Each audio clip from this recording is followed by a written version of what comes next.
What's your take on the last 2 days? I think certainly being face to face again with so many people and understanding their challenges and understanding the difficulties that so many companies are facing with regard to the environment change that we live in, the world of risk and the world of supply chain disruptions. And I think it was really important for people this conference to see that they're not alone.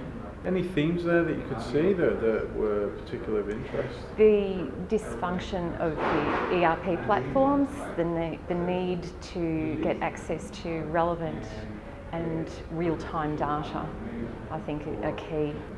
ESG you spoke very passionately about. What messages would you give to our CPO colleagues that weren't here today? Yeah. It's an area where you can no longer ignore it.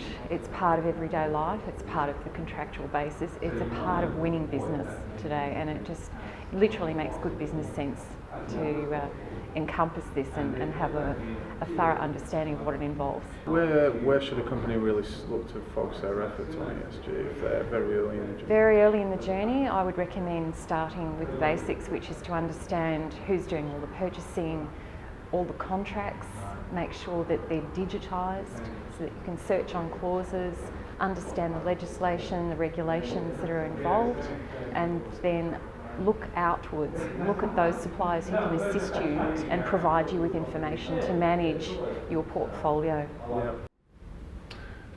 Okay, Sesh, a great couple of days. We covered just the full array: digital transformation, ESG in procurement.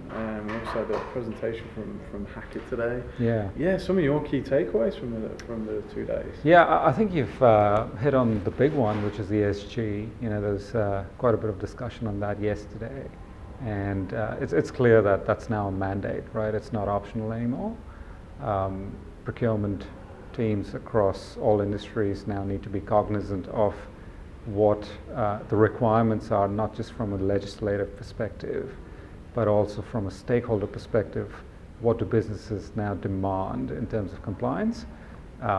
It's very clear that stuff like modern slavery, net zero are now very firm targets within businesses. And it's interesting to see that it doesn't matter what industry you're from, these things apply. So I think that's the biggest theme from yesterday's discussion. From an ESG perspective, Virgin has publicly stated a goal to become net zero by 2050, and we have an interim target for 2030, so we are actively working towards that. In addition to that, there is a modern slavery policy and statement that the company has published, which we have now started incorporating into our procurement process for RFPs as well as contracts to ensure compliance. And finally, we are also working with certain third parties to ensure that we do pre-qualification checks and verification to make sure that our suppliers are compliant with that.